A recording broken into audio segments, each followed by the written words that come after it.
First, let's be very clear. The president has the constitutional duty, or if you like, the political responsibility to intervene crisis, to mediate, and find settlement for issues like this. But he has no constitutional power to impose outcomes on combatants, quote unquote, in a manner that violates the sovereignty of a subnational country. So the Nigerian constitutional order is the president exercises executive power for the federation, as Section 5 says 5.1, and the governor exercises similar power for the state. The only difference is that the president, when there's a conflict in areas that are exclusive to the federal legislature, as a constitutional lawyer, scholar, teacher, can tell you straight away, the president has three functions. One is the chief executive, commander-in-chief, and sole organ. Sole organ when he deals with foreign policy. There's no foreign policy dimension to it. Commander-in-chief when he deals with mobilizing the military under the constitutional sections to either emergency for military or security action. What the president exercises is the power, like I said, soft power to mediate. Now, this is a constitutional arrangement. There are three levels of government. We talk about federalism. The core principle of federalism is that the executive power of the state is in the governor. The legislative power of the state is in the state assembly. And based on the second schedule of the Constitution, there are areas exclusive to the National Assembly. Now, Section 5.1 and 2, the language is very clear. People don't understand that. The executive power of the Federation is in the president, who exercises it by himself, by vice, by a minister of the Federation, or any other public office. That power is subject to two things, the Constitution and Act of National Assembly. Now, this is the point here. Even if the president meant well, irrespective of whether it's 4 or 27, I don't want to get into the political debate. I think some people have vested interest. The legal point is that even the Mr. President himself knows that he is not making a binding order on River State. He knows. He simply exercised his power, his influence, his clout to solve a problem by getting these two parties together to hash out an agreement. Mr. President of Nigeria and any other democracy has no power to bind what the chief executive of the state does. The chief executive complies, like the guy who spoke on tape, because he acknowledges the power of the president and his responsibility to make sure there's good work. So, two things to separate. The president's responsibility for his office to try, mediate across board, provide incentives, possibly use what you call granting aid in administrative law to coerce states to do some things. He has no power. That's why the Supreme Court counseled the idea of, under Obasanjo, to use a law of Fiscal Responsibility Act to control how chief executives use a joint account. The Supreme Court says no. Once the Constitution says give that money, it can't have any control. It's federalism. Now, the second point that's very important. Yes, there will be quorum or no quorum. Those are now things for the court to sort out. The president cannot. There's no constitutional theory, and I will tear my certificate if anybody shows one. It allows the president to use executive action to amend, correct any legislative default, whether the federal or the state. For example, the National Assembly makes a law contrary to the provisions of the Electoral Act, of the Constitution. The president can do, through his Attorney General, is to challenge that action and say it is not after due process, and the court will declare so.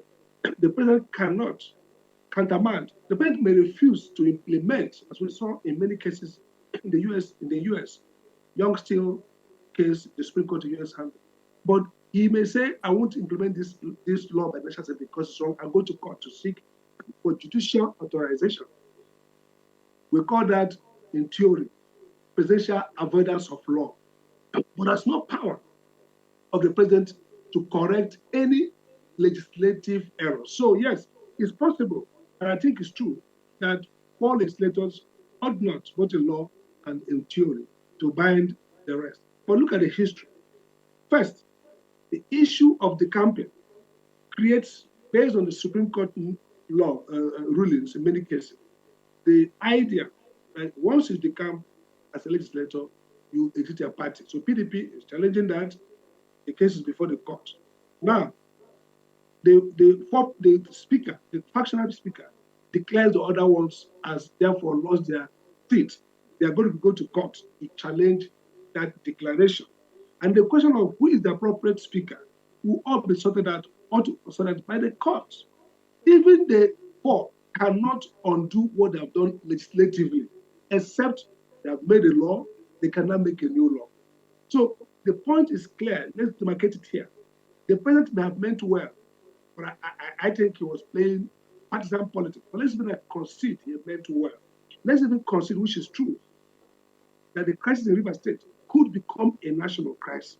And therefore, the NSA, the president as chief security officer of the country, has vested interest in stopping that crisis. He can use all political tools, like what he used by bringing them to the table.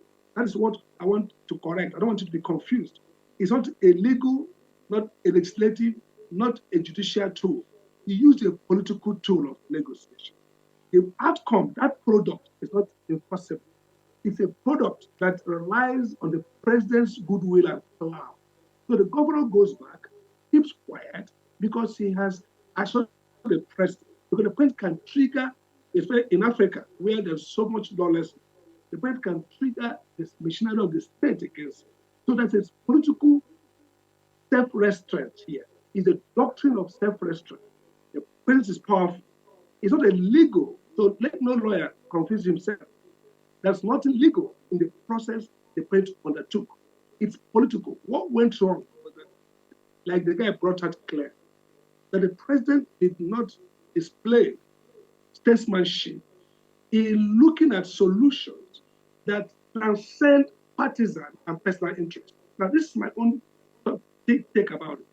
The president himself is somebody who captured Lagos State using perhaps a smoother, more legal process, using tax collection.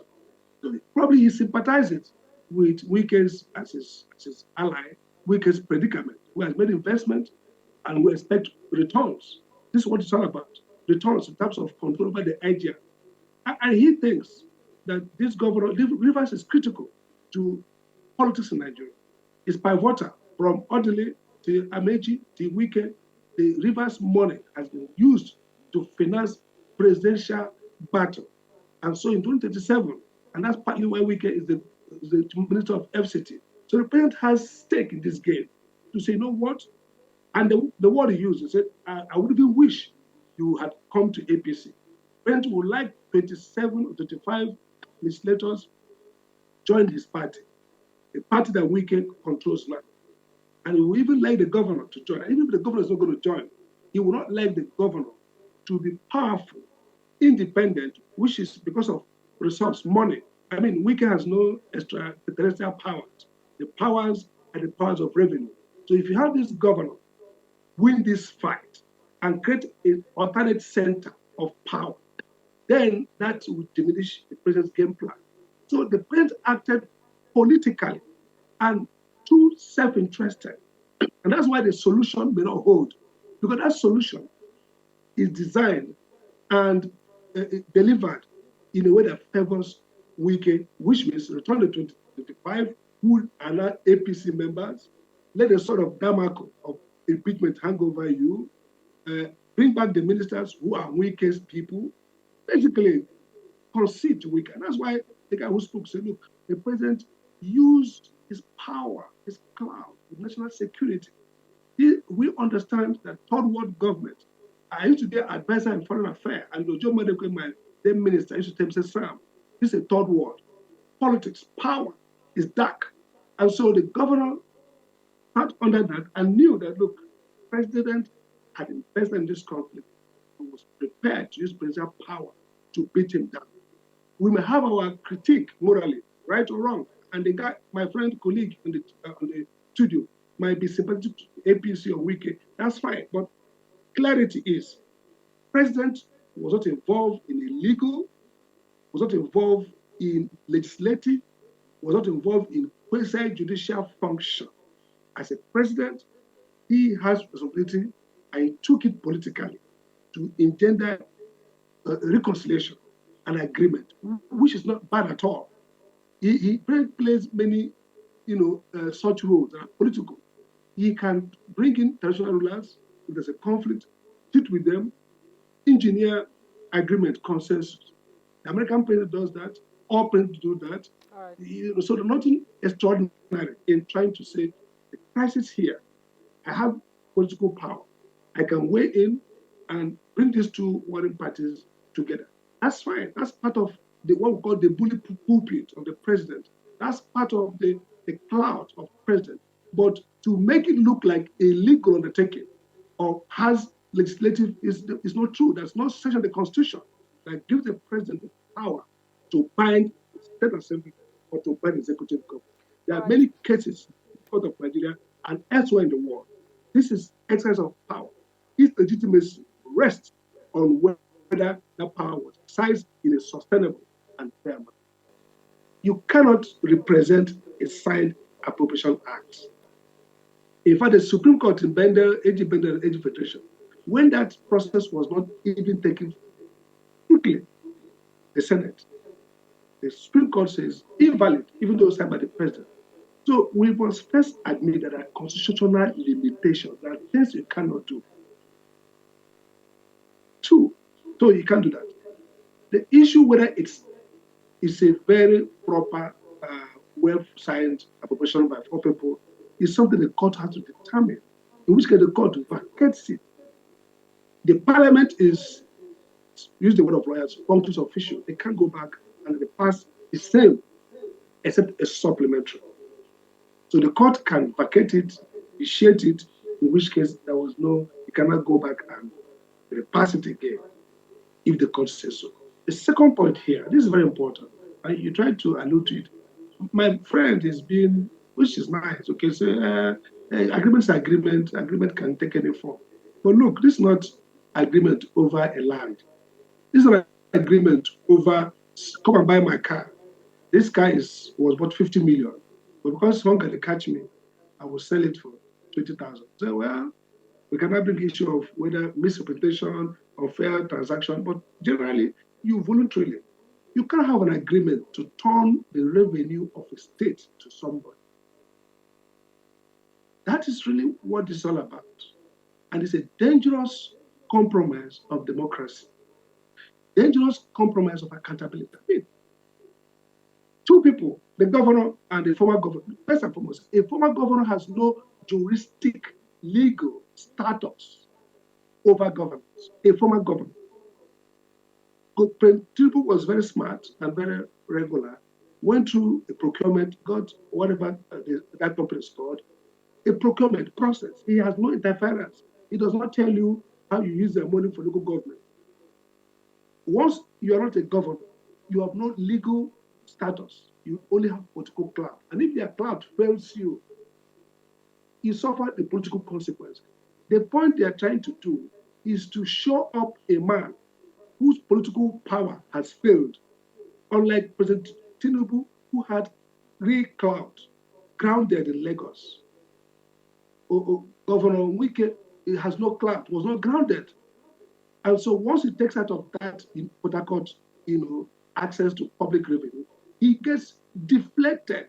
So now his political failure is being compensated and shored up with pressure power to make sure he continues to get what he wants to get in spite of his lack of power to expect.